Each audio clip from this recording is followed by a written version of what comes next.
Hi, this is Jason Brown coming to you with a quick jig doll tutorial video explaining how to put them together. Some of you have decided that you would rather take the kit home and do it there to practice social distancing, and so you're going to have to watch this video to learn how to assemble your little jig doll person. Jig dolls were real popular in the 19th century. They were often used to accompany music. Oftentimes they would have a board like this for the jig doll to dance on. And of course you'd have the little jig doll person there with their exaggerated sort of movement of limbs just to make them dance. And of course as the music played they would make them dance and make these exaggerated movements there and sort of dance like that. Really good. People who are really good with the jig dolls, they can make them do all kinds of weird tricks and stunts and things like that that I thought was really cool. And you can look a lot of that up on YouTube and check those out. And I'm really hoping once you complete your jig doll that you might be interested in practicing and playing with it and kind of get good at dancing. A lot of really cool sort of tricks and flips and things you can do with them if you get really good at it and find some music you like to play along with it. But let's get started diving in. We're going to explain how to prep and assemble your jig doll. Okay, so here's your jig doll kit with all the items that are going to come in it. Inside you'll have a listing of the things that are included in your jig doll kit, and you'll be able to look through that. It'll also have what's not included in the kit, some things you might need to prepare. I will say the only thing I didn't put on the not included list is probably a drill and a drill bit. Okay, and we'll talk more about that here in a little bit as to why you might have needed a drill and a drill bit. And some of you might not, but my experience has been this year that we've needed it. You're going to have your body here. Of course, it's going to have the hole in the back. Just remember, if you're going to paint the front, to remember that it's this side because the rod goes in the back to dance, so you want to make sure you don't accidentally start painting that side as the front. And of course it's got the armholes and the torso and things like that are drilled out. You got two sets of legs here. Now I've rubber banded the legs to the sections that I think you should use together.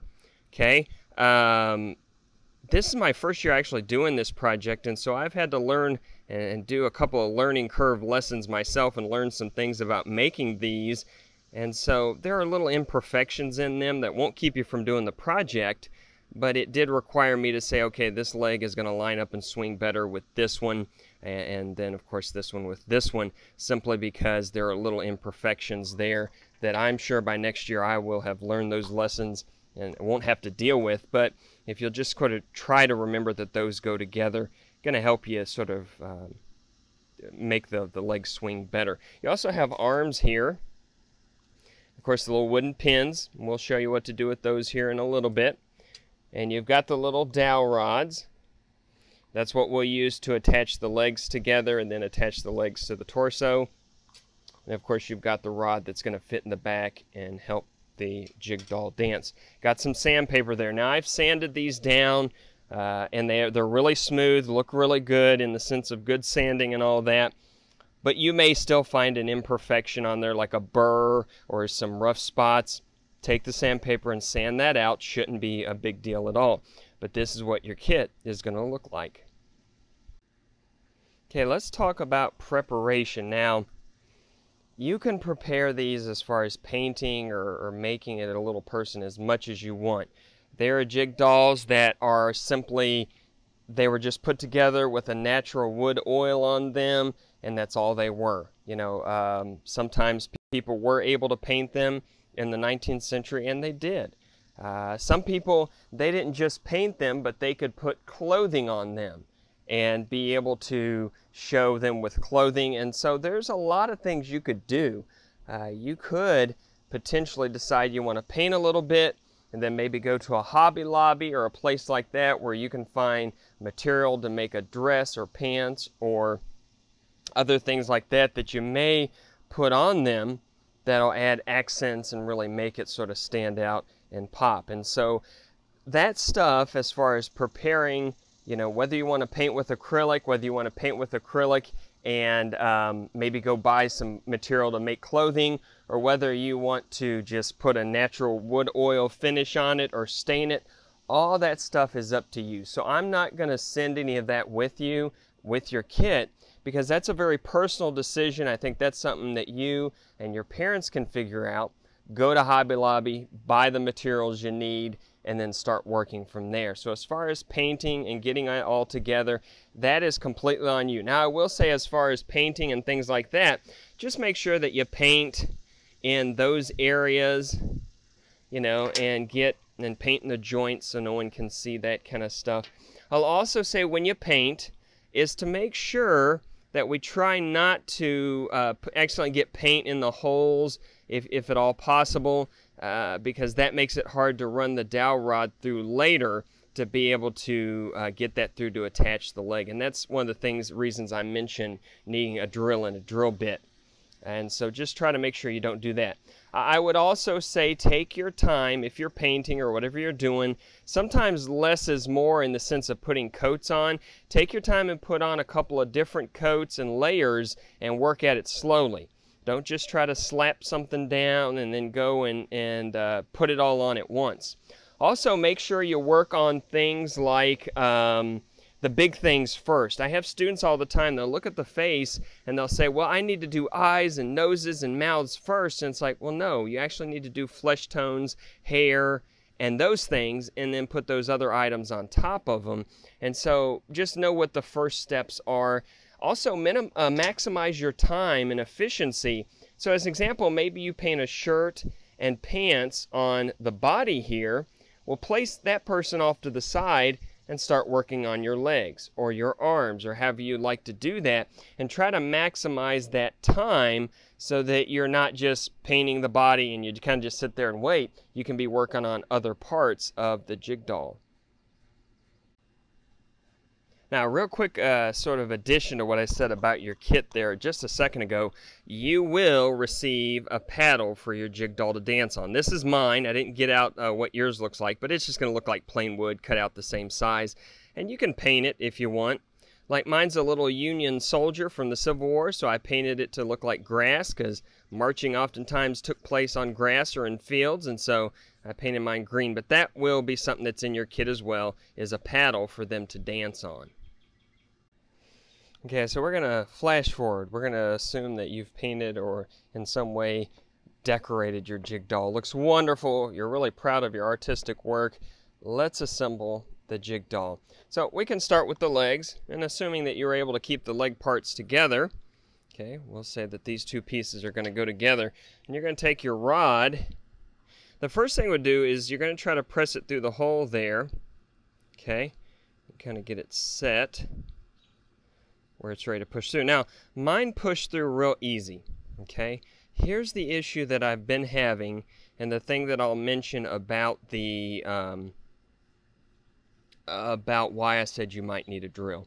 I've found that when we paint the poplar here, because poplar absorbs the moisture from the paint so easily, that my pieces will swell a little bit and make that hole just ever so slightly smaller than it was. And so I've had issues in the classroom where the students have tried to push those through, and it's just not happening, and I had to take my drill I had there in class and drill the hole out a little bit larger. Okay, it's also the reason I said earlier, try not to get paint in that hole if you can, because it will cause it to close up a little bit and harder to do. But of course, this one being dry, it just slid right through.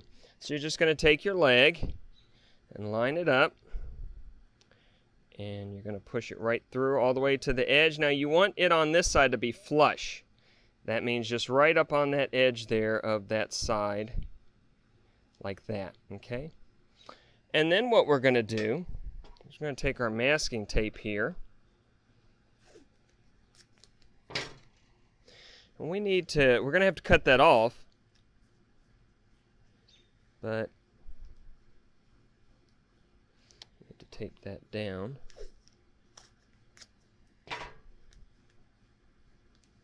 like so.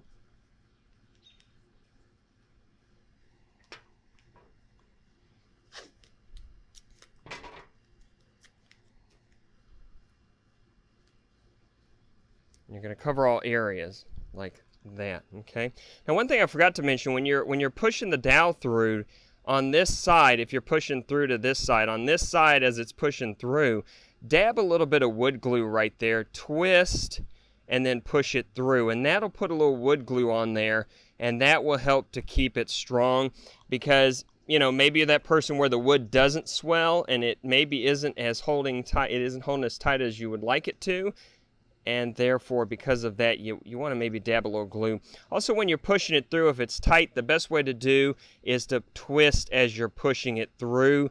That way it helps kind of turn it a little bit. If you just try to force it through without twisting, it makes it really difficult. So a couple additional things to add there. But once you have that through all the way to that side and you've got the tape there, you're going to take a Japanese razor saw, which has a real fine flat edge, and you're just going to go through and you're going to cut until you cut that off nice and close to that end.